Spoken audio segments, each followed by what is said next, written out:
It's me. I am back again. I probably need some sort of intro music, which I should work on. Some sort of it's the flex or something like that. Anyway, today I'm going to look at my remix of Kilo Kish Curious, which I did for the Maison Kitsuné remix competition, which I found out to the weekend that I won. So yes, that's nice, isn't it? Thank you very much. So today I'm going to look at that, and hopefully I won't get arrested for copyright infringement for using a track that isn't mine. So let's start at the beginning and a quick playthrough.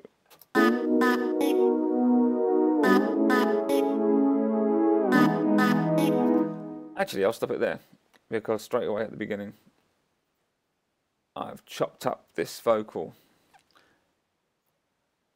I don't recall whereabouts it came from on the vocal. I just chopped up some notes. I think it was just the verse. Yeah, it was the verse. Into individual little sounds, and then made a little riff out of it, which is quite cool.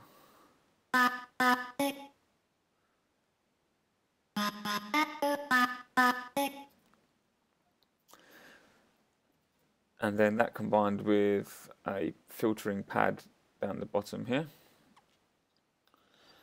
I'll just mute the vocals for now.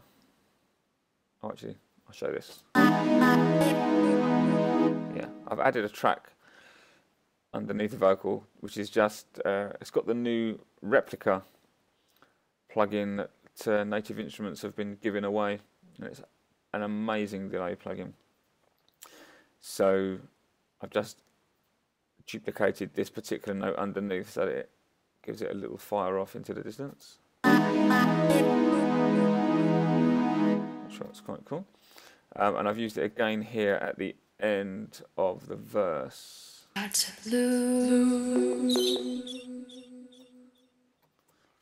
that's a cool little plugin. Okay. Let's mute vocals into the track.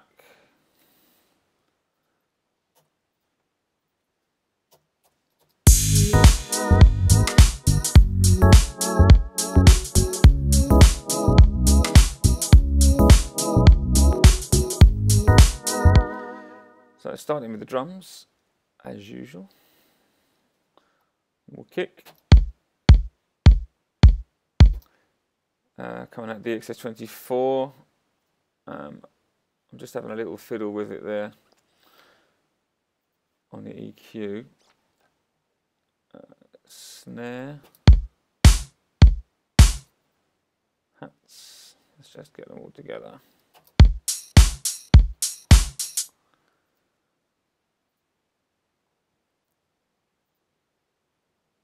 And as you can see, in the last video I showed that I was taking off the bottom of all these drums that I weren't using.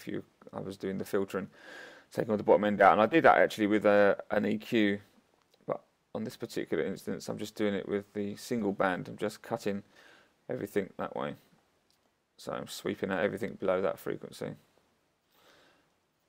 I'm doing that on this particular track. I've got the normal EQ version. It's good sometimes to do that to save on your processing plugin power, but today I didn't do it on the tambourine. I always miss one out. Smack. Okay. Now all the drums are going to bus 3, which is my drum bus here, and I'm doing my processing similar to what I showed last time, where I am taking away the top end of the drums and then adding it back in again, and the same thing at the bottom, taking the bottom out, pushing it back in again. Just take that out so you can hear.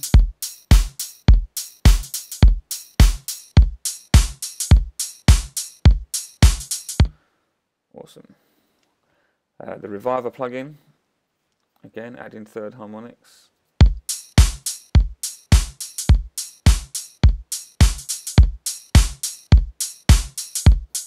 Great little plugin.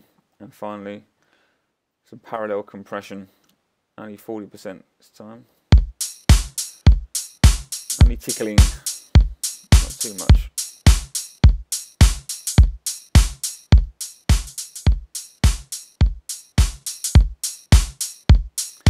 Just to give it some nice transients and a bit of spank. So there's the drum bass. Got a little pad thing happening here.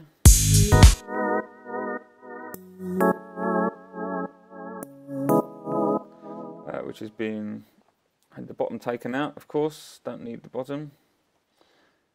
And it's got the fantastic multi-band sidechain plugin.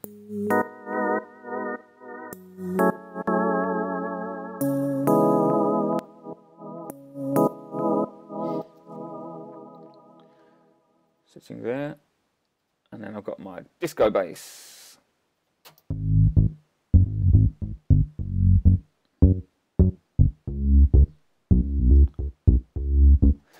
That's coming from the EXS24. It's getting nicely compressed.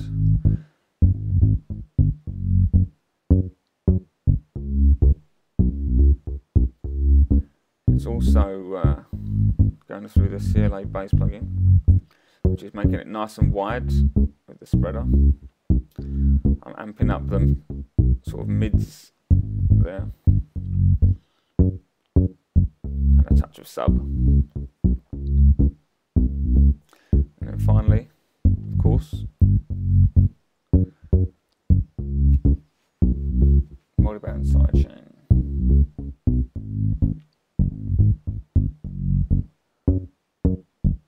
Only 70% on the high end of the bass and a bit more on the low end.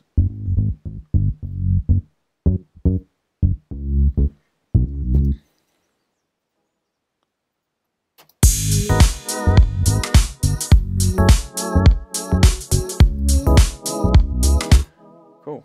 Goes into this section where I bring in my synth.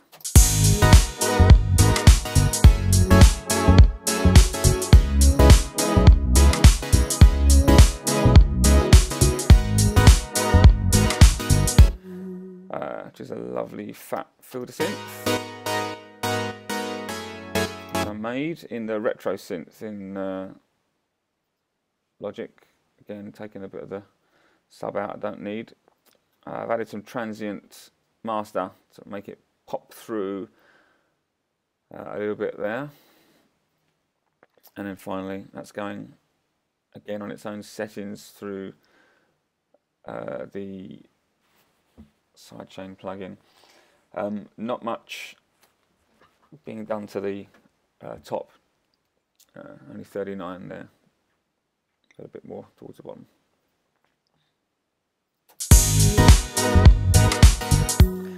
On the vocal, I'm actually not doing anything. I'm not adding any effects at all. I literally just use the acapella.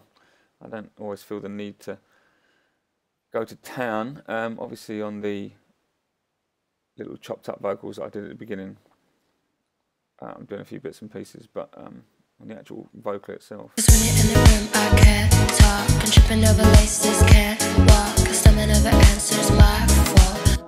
Sounds fine. You can see here, I'm using the little delay channel again. So now we are settled for average. If we took it slowly. Cool. And then just break down here.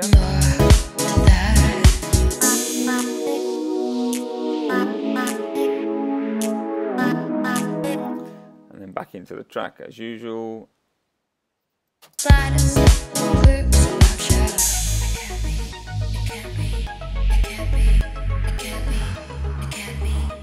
Stuck passing in the hallway, so always waiting for someday. It can't be, it can't be, it can't be. can't be all that you are.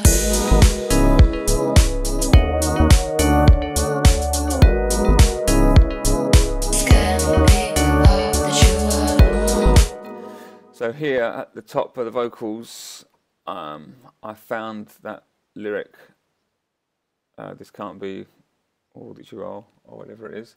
So I thought that would just make a nice little section if I repeated that. I did have it 4 times, but as you can see I've muted the 2 of them because it wasn't quite how I wanted it. Back out of there. So the breakdown itself is an ARP coming from the mono poly, which is pretty cool. Let's go back there.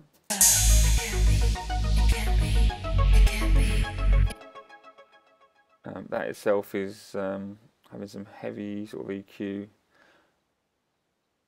and again going through the replica delay plugin from Native Instruments. I've got a sort of sub bass which is going through the LFO tool this time, which is similar to the other sidechain thing, but I just thought I'd give it a go.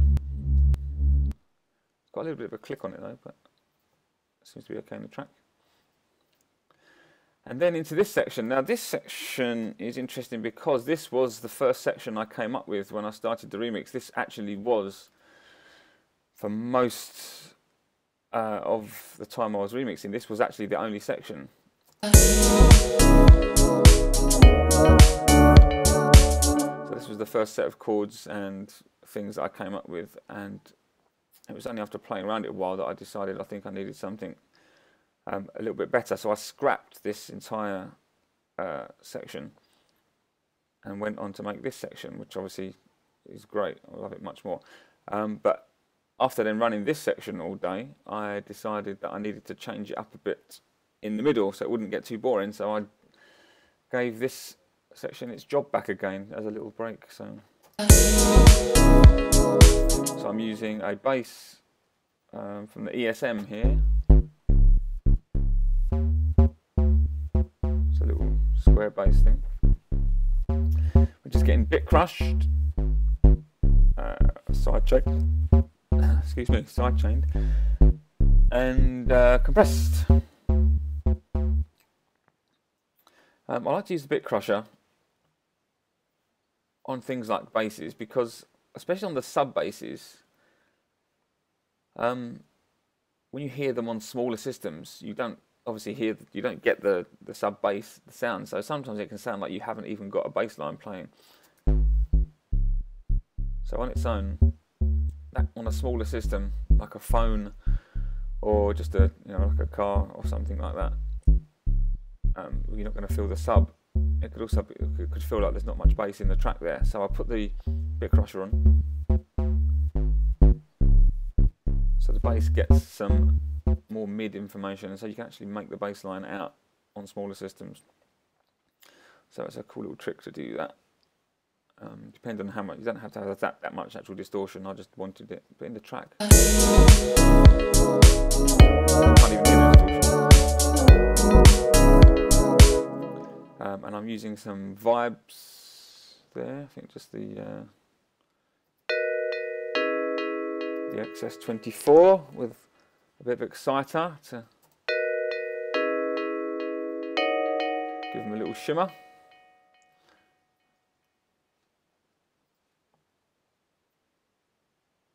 And then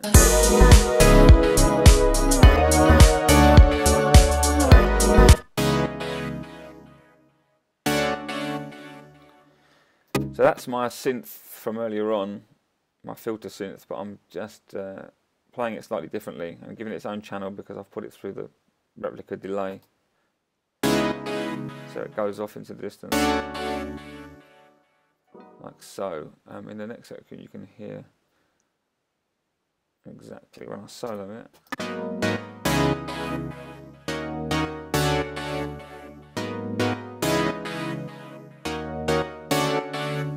So the first hits are played by this one, and then the big hit is played by the second one.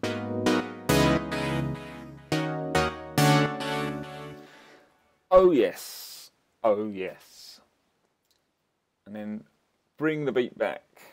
If we took it slowly, we could make a point to not be lonely. Look, it's nothing, just etc. So, and then just a little outro, which I actually wanted to do with the drums and bass on their own. I think that's quite a cool groove. And then to the end. Oh, that didn't take long, did it? Not much in it, to be honest. Yeah, so I hope you enjoyed my little journey around my Kilo Kish Curious remix for Maison Kitsuné. I might be back next time with something else. Please like, comment, share, tell your whole family. And thank you for listening to me drivel on as usual. I'll see you soon. Bye bye.